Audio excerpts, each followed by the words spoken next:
बहुमंजिला इमारतों के लिए जल कनेक्शन के लिए जो पॉलिसी थी उसको मंजूरी दी। 2016 में भी एक पॉलिसी बनाई थी, लेकिन संभवतः वो पॉलिसी किसी को भी मंजूर नहीं हुई। मैं उसके गुण अवगुण पर नहीं जाना चाहता, वो भी विभाग का फैसला था और कल जो हुआ है वो भी विभाग के अनुमोदन पे कैबिनेट ने फैसला किया है। लगभग 5 लाख से अधिक फ्लैट्स राजस्थान में इस पॉलिसी का इंतजार कर रहे थे, क्योंकि पिछली पॉलिसी में विसंगति बताई गई कि 2 तरीके की दरें थी। एक दर थी 43 रुपए प्रति वर्ग फुट और दूसरी थी 25 रुपए प्रति वर्ग फुट, और एक मुश्त सारा पैसा जमा कराने का भी प्रावधान उसमें था। सब जानते हैं कि बहुमंजिल इमारतें बनती हैं तो एक साथ कभी कोई निर्माण नहीं होता, धीरे धीरे करके होता। हमने इस बात को समझने के लिए हमारे एसीएस साहब भी मौजूद हैं, हमारे चीफ इंजीनियर अर्बन भी हैं, दूसरे हमारे सारे चीफ इंजीनियर्स हैं और स्टेक होल्डर के रूप में मदान साहब हमारे बीच में मौजूद हैं। हमने स्टेक होल्डर्स को भी इसके अंदर शामिल किया। मैंने भी मीटिंग की, एसीएस साहब ने अलग से मीटिंग की, इंजीनियर्स ने अलग से मीटिंग की और कई मीटिंगों के बाद में हम एक सर्वमान्य हल पर पहुंच पाए। पेयजल तो सबको मिलना ही मिलना चाहिए। हम पॉलिसी नहीं बनाते तो भी लोग पानी पी रहे थे। हमने पॉलिसी बनाई तो किसी भी चीज का नियमन हमेशा बेहतर होता है। सरकार को भी ठीक तरीके से जो रेवेन्यू मिलना चाहिए वो रेवेन्यू मिलेगा। जो चोरी छुपे कनेक्शंस की बात आती है उस बात से भी सबको निजात मिलेगी। ये पॉलिसी हमने बनाई और कल इसको कैबिनेट में मंजूरी दी गई। ये नीति पूरे राजस्थान के सभी नगरीय क्षेत्रों में समान रूप से लागू होगी। अभी तक पूरे राज्य में हाई राइज बिल्डिंग को पेयजल कनेक्शन देने के लिए एक समान नीति का अभाव था। रेजिडेंट वेलफेयर एसोसिएशन, अन्य संस्थाएं, समितियां, विकासकर्ता, इनके द्वारा आवासीय बहुमंजिला भवन में पेयजल संबंध हेतु संबंधित अधीक्षण अभियंता कार्यालय में आवेदन किया जाएगा। आवेदन के साथ बहुमंजिला भवन का सक्षम प्राधिकारी से अनुमोदित मानचित्र, जिसमें भवन में निर्मित समस्त इकाइयों की श्रेणी, आवासीय या वाणिज्यिक तथा इकाई वार कारपेट एरिया दर्शित हो, प्रस्तुत किया जाएगा। हमने इसमें कारपेट एरिया को बेस बनाया है। बहुमंजिला भवन की श्रेणी में वे भवन आएंगे जिनकी ऊंचाई भवन के कुर्सी स्तर से एवं भवन में भूतल स्टिल्ट अथवा पोडियम पर होने की स्थिति में स्टिल्ट फ्लोर की छत पोडियम स्तर से 15 मीटर से अधिक है। पहले ये ऊंचाई, इसके बारे में एक परेशानी आ रही थी, 18 मीटर रखने का इसके अंदर प्रावधान था। हमने इसको 15 मीटर किया। बहुमंजिला भवनों में घरेलू पेयजल मांग की गणना 1500 वर्ग फीट कारपेट एरिया तक के फ्लैट में 5 व्यक्ति प्रति फ्लैट तथा 1500 वर्ग फीट से अधिक कारपेट एरिया के फ्लैट में 7 व्यक्ति प्रति फ्लैट के अनुसार की जाएगी। पेयजल उपलब्ध कराने के लिए जलदाय विभाग द्वारा तैयार कराए जाने वाले हेतु यानी बुनियादी ढांचे इंफ्रास्ट्रक्चर की हिस्सा राशि एक मुश्त शुल्क रूप में ली जाएगी। एक मुश्त शुल्क की गणना बहुमंजिला भवन के कुल कारपेट एरिया के आधार पर की जाएगी। बहुमंजिला भवन का कुल carpet area Rajasthan real estate regulatory authority यानी रेरा, नगर निगम, नगर विकास न्यास, विकास प्राधिकरण, राज्य सरकार अथवा इनके द्वारा अन्य अधिकृत सक्षम प्राधिकारी, नगरीय विकास विभाग अथवा स्वायत्त शासन विभाग से पंजीकृत पैनल वास्तुविद द्वारा बहुमंजिला भवन के अनुमोदित मानचित्र में दर्शित सभी फ्लैट्स यानी इकाइयों के कारपेट एरिया के कुल का कुल योग होगा।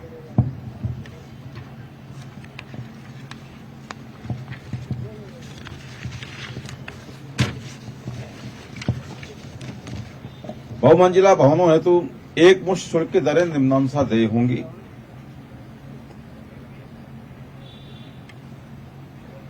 उपयुक्त प्राधिकारी द्वारा अनुमोदित आवासीय बहुमंजिला भवन के कुल कारपेट एरिया पर 25 रुपए प्रति वर्ग फुट, जो पहले 2 दरें थी उसको हमने 1 कर दिया। उपर्युक्त प्राधिकारी द्वारा अनुमोदित वाणिज्यिक यानी कॉमर्शियल बहुमंजिला भवन के लिए कारपेट एरिया पर राशि 42 रुपए प्रति वर्ग फुट होगी। ये कॉमर्शियल है, 25 रुपया रेजिडेंशियल के लिए। उपर्युक्त प्राधिकारी द्वारा अनुमोदित मिश्रित बहुमंजिला भवन में आवासीय क्षेत्र के कुल कारपेट एरिया पर राशि 25 रुपए प्रति वर्ग फुट तथा वाणिज्यिक क्षेत्र के कुल कारपेट एरिया पर राशि 42 रुपए प्रति वर्ग फुट होगी। मिश्रित उपयोग की बिल्डिंगें होती हैं, नीचे कॉमर्शियल होता है, ऊपर रेजिडेंशियल होता है, तो दोनों की गणना अलग अलग की जाएगी। ये नहीं होगा कि एक बिल्डिंग में दोनों गतिविधि चल रही है तो हम उस पर कॉमर्शियल रेट लगा देंगे। जो रेजिडेंशियल काम में आ रही है उसमें रेजिडेंशियल, जो कॉमर्शियल काम में आ रही है उसमें कॉमर्शियल।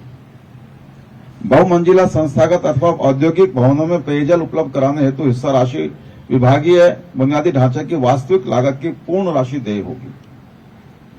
बहुमंजिला भवनों में पेयजल संबंध के लिए एक मुश्त शुल्क की न्यूनतम 25% राशि RWA यानी निवासी कल्याण संघ, अन्य संस्था अथवा समिति या विकासकर्ता द्वारा पेयजल संबंध जारी करते समय जमा कराई जाएगी।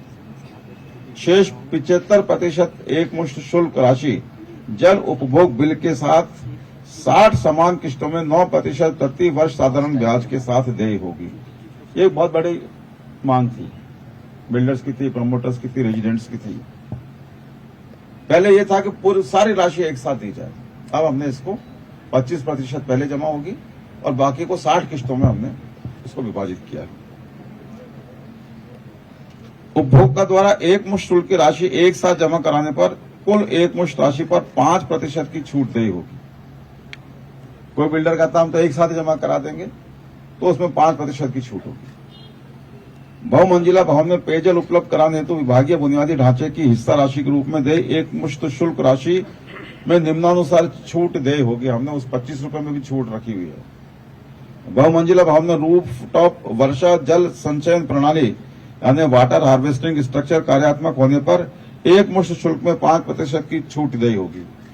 एक साथ जमा कराएंगे तो 5% की छूट अलग होगी और ये वाटर हार्वेस्टिंग के लिए 5% की छूट अलग होगी। बहुमंजिला भवन में अपशिष्ट जल पुनर्चक्रण एवं पुनः उपयोग प्रणाली कार्यात्मक होने तथा बहुमंजिला भवन की न्यूनतम 10% जल मांग की आपूर्ति पुनः उपयोग प्रणाली से किए जाने की स्थिति में एक मुश्त शुल्क में 5% की छूट देय होगी। बहुमंजिला भवन में सीवरेज ट्रीटमेंट प्लांट स्थापित कर अपशिष्ट जल पुनर्चक्रण एवं पुनः उपयोग प्रणाली कार्यात्मक होने तथा बहुमंजिला भवन की न्यूनतम 20% जल मांग की आपूर्ति पुनः उपयोग प्रणाली से किए जाने की स्थिति में एक मुश्त शुल्क में 5% की छूट देय होगी। मतलब हम विभिन्न कारणों से 4 जगह पे 5-5% छूट देने को तैयार है। समाज के आर्थिक रूप से कमजोर वर्ग एवं अल्प आय वर्ग को विशेष तौर पर लाभान्वित करने हेतु मुख्यमंत्री जन आवास योजना अफोर्डेबल हाउसिंग परियोजना में निर्मित बहुमंजिला आवासीय भवनों में फ्लैट्स में पेयजल हेतु संबंध हेतु यानी LIG और EWS फ्लैट्स में पेयजल संबंध हेतु विभागीय बुनियादी ढांचे की हिस्सा राशि के रूप में दे एक मुश्त शुल्क की राशि में 50% की छूट दी जाएगी। अफोर्डेबल हाउसिंग में उपरोक्त छूट उपरांत इस श्रेणी हेतु देय एक मुश्त शुल्क में से 25% राशि परियोजना विकासकर्ता द्वारा पेयजल संबंध से पूर्व जमा करानी होगी तथा शेष 75% राशि इस श्रेणी के आवासीय भवन धारकों द्वारा मासिक जल शुल्क के साथ 60 समान किस्तों में 9% प्रति वर्ष साधारण ब्याज के साथ देय होगी। छूट के अलावा भी 60 किस्तें हमने बनाई हैं, 61 हो गई, एक 25% और बाकी 60 किस्तों में 75%। उक्त श्रेणी के अंतर्गत आवासीय भवन EWS या LIG जिनको विकासकर्ता द्वारा निर्मित कर समस्त आवासीय इकाइयों को क्रेतागण को हस्तांतरित किया जा चुका है, पर देय एक मुश्त शुल्क की राशि 25% राशि परियोजना विकासकर्ता के स्थान पर RWA अन्य निवासी कल्याण संघ अन्य कोई संस्था या कोई समिति द्वारा भी जमा कराई जा सकती है। बहुमंजिला भवनों हेतु जल शुल्क एवं अन्य शुल्क जैसे कि स्थायी शुल्क, संबंध शुल्क, मीटर शुल्क इत्यादि प्रचलित टैरिफ की संबंधित श्रेणी के अनुसार देय होगी। बहुमंजिला भवन में पेयजल संबंध RWA निवासी कल्याण संघ अन्य कोई संस्था या समिति विकासकर्ता को पेयजल उपलब्ध या कोई विकासकर्ता को पेयजल उपयोग हेतु घरेलू एवं अघरेलू पेयजल मांग की गणना अनुसार पृथक पृथक एकल बल्क पेयजल संबंध बल्क कनेक्शन भूतल पर जारी किया जाएगा। इसके अतिरिक्त किसी भी इकाई या फ्लैट के मालिक को अलग से पेयजल संबंध नहीं दिया जाएगा।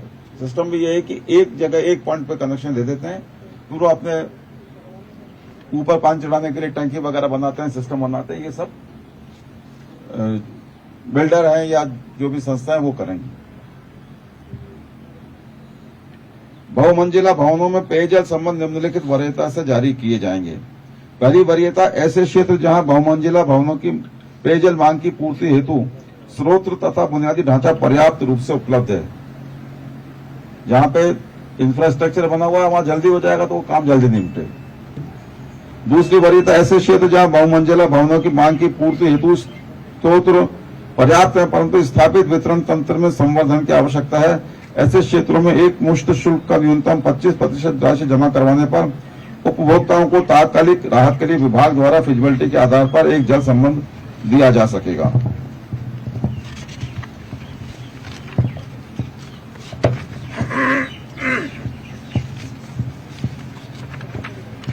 तीसरी वरीयता ऐसे क्षेत्र जहां स्रोत पर्याप्त है परंतु वितरण तंत्र में संवर्धन उपरांत संबंध दिया जा सकता है।